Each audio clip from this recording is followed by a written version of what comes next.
Welcome, friends. I am so glad you're here. I've finally created the perfect gluten-free sourdough bread, and I cannot wait to share it with you. Regular sourdough, even though it's easier to digest, was still giving me bouts of issues, and every gluten-free sourdough recipe I tried was either super gummy or a solid brick that I couldn't even bite into. But I finally have the perfect bread recipe for you. I cannot stop eating it. The key to any great sourdough is having a healthy, bubbly sourdough starter. The first thing we're going to do is put 1.5 cups of our gluten-free sourdough starter into our bowl. If you have not seen my video on how to make your own gluten-free sourdough starter with the Thrive Market gluten-free sourdough starter packet, I'll put the link to that video down below and you can check that out to get your own gluten-free sourdough starter started. All right, here we go. We are going to start with 1.5 cups of gluten-free sourdough starter. This starter is fed and it is bubbly and all ready to go.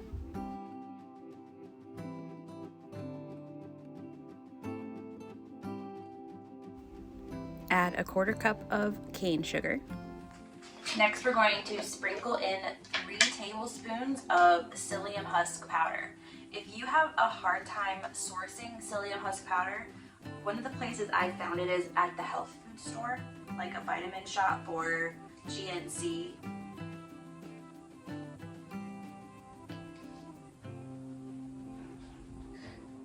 Then we're going to add 2 tablespoons of olive oil.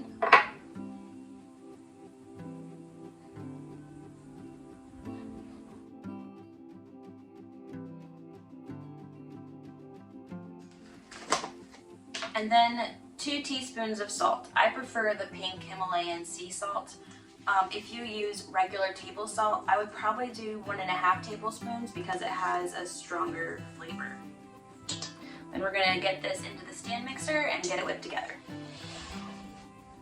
We're just going to turn the stand mixer on low to incorporate these ingredients together.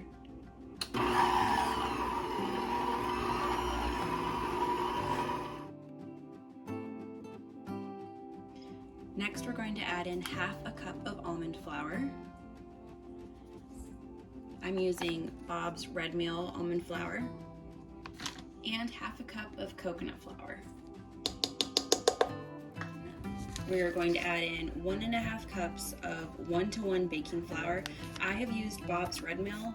I haven't tested this out yet with other brands, so if you try a different brand and you have good results or bad results, please let me know how it did for you. At the time I'm recording this, I have also used the King Arthur gluten-free 1-to-1 baking flour and had great results also. Our final ingredient is water, and we are going to start mixing and slowly adding in the water as we're mixing it.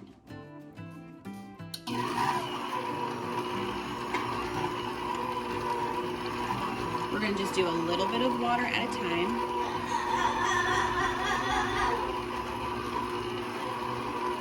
And as we go, we're going to scrape down the sides.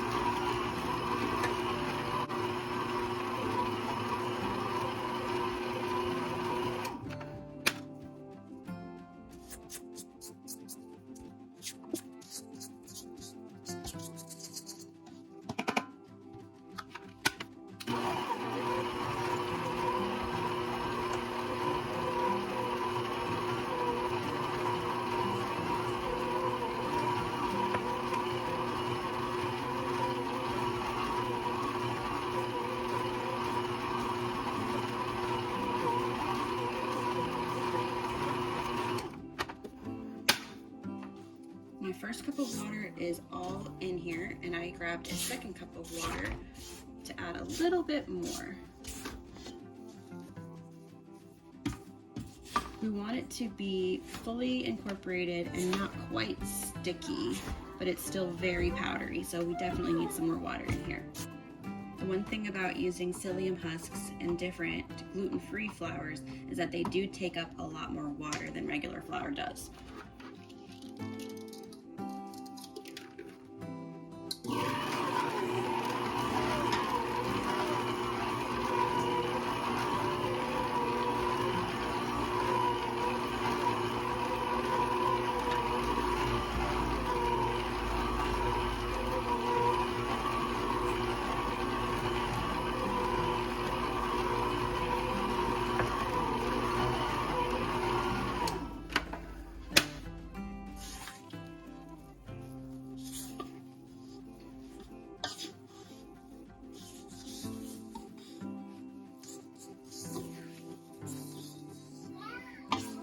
You can see how here it's still a bit powdery.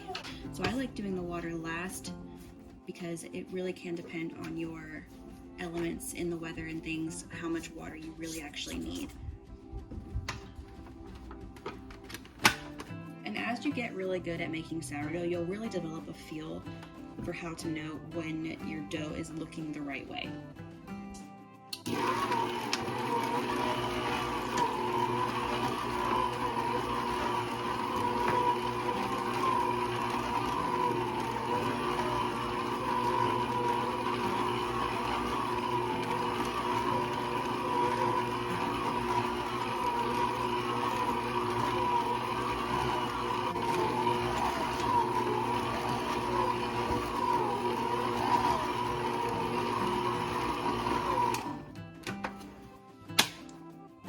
I think this is looking pretty good.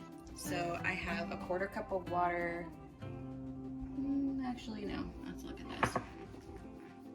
I have a 1/3 cup of water left in here. So for today, I used 1 2/3 cup of water in here.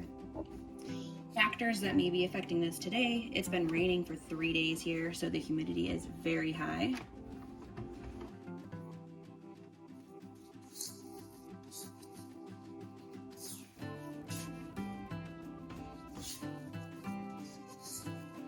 So you may end up using a little bit more water, you may end up using a little bit less water.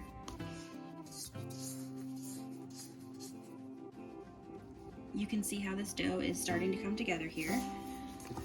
So I'm just going to make sure all these powdery bits are mixed in.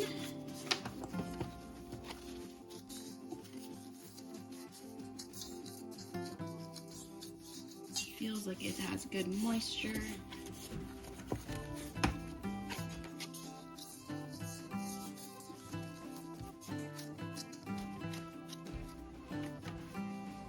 I like to use glass cake pans. I'm going to give my cake pan a good coating of cooking spray. You can use coconut oil if you don't want to use cooking spray, or butter.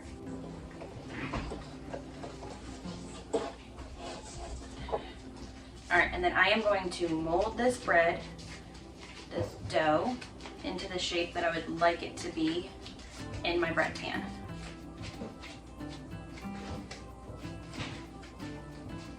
If your dough is cracking, that is a sign that you need more water. This has like crack shapes in it, but it's not cracking apart. It is just where the dough is folding over on itself. But if it's like cracking apart because it's dry, add some more water to it and mix it again. Hello, sweet baby. I'll be right with you. All right. And then for the rising process, I cover this with another glass pan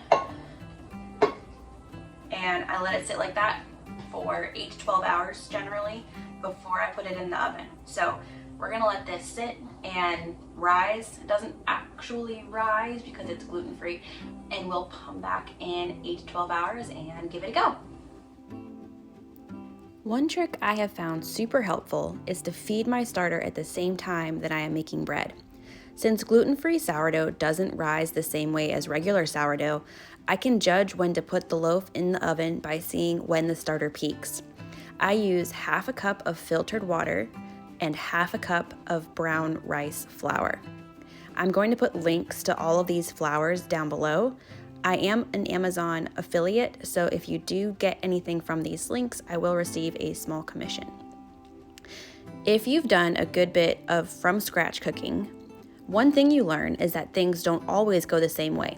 One day it could take 6 hours for your starter to double, and on another day it could take 8 or 10 hours. So this is a great hack to knowing when to put your loaf in the oven. I like to always make sure to wipe the rim down before I cover up my sourdough and put it away so that nothing sticks to it.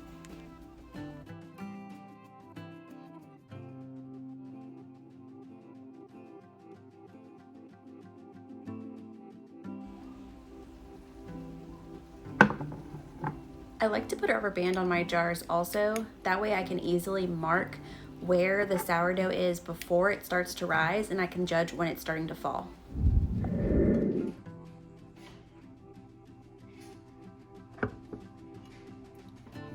When our dough is ready, we're going to preheat the oven to 450 degrees for 15 to 30 minutes. And then we are going to make 4 slices on our bread that will make 2 X's.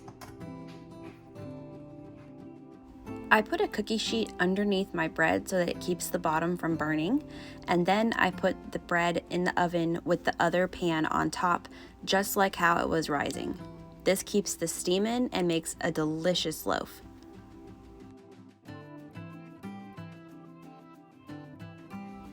I keep my gluten-free sourdough in the oven for 1 hour and 10 minutes at 450 degrees. Be really careful when you're taking your bread out of the oven. It can be a little difficult to get that top pan off because there is steam inside and it can come up and burn you, so be super careful.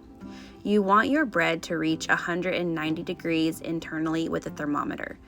It's better to overcook your bread for this than it is to undercook it, because once you take that top off, all that steam comes out and you're going to get a harder crust.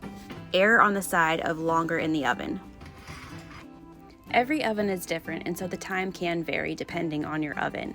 After you take your bread out of the oven, you want to take it out of the pan and let it cool completely on a rack. Look at how amazing this loaf of gluten-free sourdough sandwich bread is. It's delicious. This is toasted in the oven. This is what it looks like. It's amazing, amazing. This bread is so delicious. I would still recommend toasting it to get rid of that little bit of gumminess, but it's way less gummy than any of the recipes that I tried. I just experimented around until I found what worked, and I love it. This is amazing. It's so good. You definitely need to try it out. It's so good. I hope you'll give this bread a try. It's really amazing. I can't stop eating it. If you have any questions, please feel free to post them below. I am working on making this into a blog post so that we can have an easily printable version of this recipe for you. Thanks for hanging out in the kitchen with me today, friends. I'll see you next time. Bye.